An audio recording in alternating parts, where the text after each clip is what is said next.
Mùa mưa lần trước anh về thăm em trắng đêm, mình tâm sự nỗi nhớ niềm thương nghẹn ngào, kể lệ đêm đã tàn đêm mà tâm sự chưa tàn.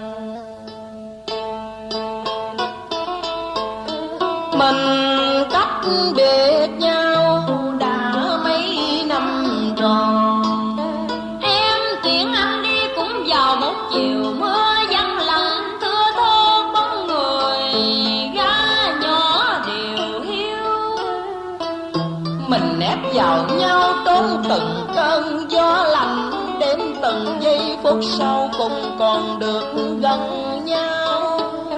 Tiếng còi tàu xa như